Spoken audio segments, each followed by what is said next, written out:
Hi, Tim Crosby here. Well, today's topic, it's a geeky topic, and it's a topic that people talk about quite a bit, but often it just goes around and around in a little geeky manner, and nobody ever says, well, what do you do with this? I'm referring to the CAGED system. And the CAGED system is, okay, here's what it is. It has nothing to do with a cage. It's an acronym spelled out by CAGED, which are, not coincidentally, the 5 ways that you can play a major chord on the guitar in standard tuning.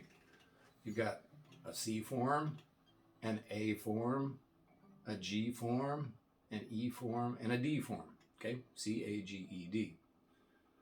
Well, that's all well and good as far as that goes, but the CAGED system is a way to play the same chord using a different form at different places on the neck. And that's usually what is referred to if you see a reference someplace else to the CAGED system. It's, if we wanted to play a C chord, we can play a C chord in the C form. We can play a C form or a C chord in the A form. We can play a C chord in the G form. I can't really reach out, can I? Nobody ever plays all 6 strings on all of them. Something like that. There's an E form, all C's, and then there's a D form way up here at the 12th fret. Okay? So C, A, G, E, D. Then the next step is figuring out where those all are. And it starts with finding the root note of each one of those forms. So in the C form, your root note is there on the 5th string. There's your C. With the A form, it's 2 frets back from where those are. So what we do is then we would move this 5th string, which is open for A form, up to where the C is. There's a C, and then you make your A form out in front of it, and there you have your A form of C. The G form, you kind of have to look around and go, oh, wait a minute. From A to G, you switch over to the 6th string. So where's C on the 6th string?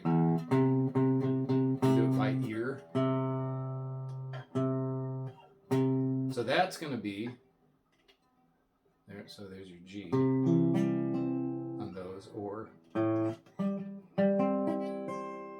then so if that's our root note C, an E form looks like that. Commonly thought of as just a bar chord, but any chord that you put your finger behind is bar. So there's the E form, and then the D form, your C would be still there, but that's too far to reach. So where's the octave of it?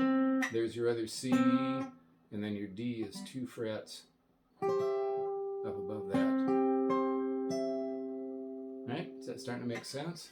So you got C, C form, C, A form. There's that other way to finger it. There's your G form. There's your E form. And then there's your D form up here. Oh, where are you? I ran out of neck on this 12 fret guitar. So there's your basic CAGED form. Now it's not a straight line. It's actually a circle. So for example, if we picked one of the other chord forms out of there, let's say E, the next to the last one. So there's an E. What's next from E, C, A, G, E, D? So next up the neck would be a D form. And then the next up the neck is, if I can get my fingers to cooperate, a C form. And then the next one, so there's the root note of E in the C form. There's the root note of E in the A form. We could do it this way.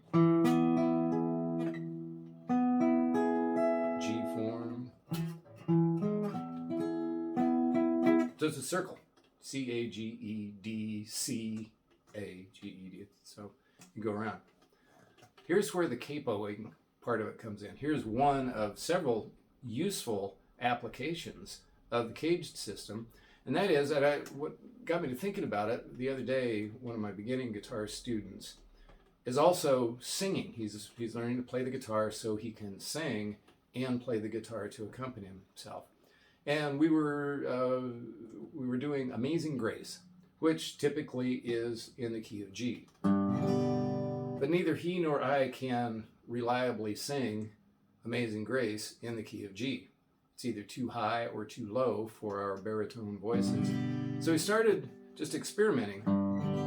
Where could we sing that? And we kept moving up the neck.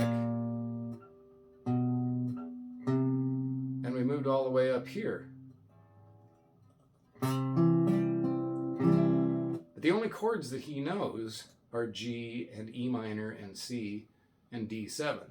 So we got to find some place where he can sing it, but play the chords that he knows. Since we moved it all the way up here, and there's that G form, we can take our capo, put it on the 5th fret, play a G, and we have a key that we can sing it in. Amazing grace, how sweet the sound. It's a G form. Oh, look at that. You can work the CAGED system backwards. What would happen if we took that G form here, figured out what's that root note? It's a C. Well, we can work backwards and play it in an A form. Here's our bar. Capo is your friendly bar. Now you can play in C out of an A form. You have to know the corresponding chords. You got C and D and E and A. And then we can keep working backwards. G, A, C, and play it out of a C form. So a couple of things you can do with this. If you only know 2 or 3 chords, but you want to sing along with yourself, you can find those up the neck. But as you learn the other chord forms, you can play the same key, the same key with different chord forms. This is particularly handy if, say, you're playing along with someone else who plays the guitar. And if you both are playing out of C, and you're playing all exactly the same notes, it gets to sounding a little bit muddy.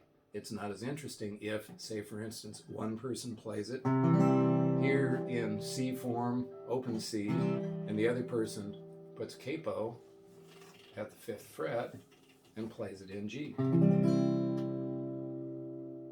And so that's just an introduction, a basic idea of how coming to terms of where those other chord forms are for the same chord up the neck can help you find where to put your capo and play it along with somebody else with a different voicing.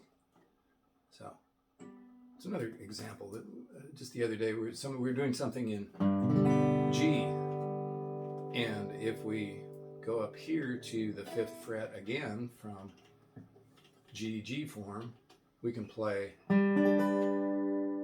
a D form. And it gives us this nice high voice against that nice low voice of the open G. The possibilities go on and on. So there you have CAGED and capo. And we might revisit CAGED somewhere else on the website at some other time and talk about some of the other applications of the CAGED system. But this, I think, is one of the best ways to use it and to build your knowledge of the guitar fretboard. I'm Tim Crosby. Glad you're here on the website. If you want to have a longer in-person discussion with me about this, you can get in touch with me. I do have some lesson times available. So be well.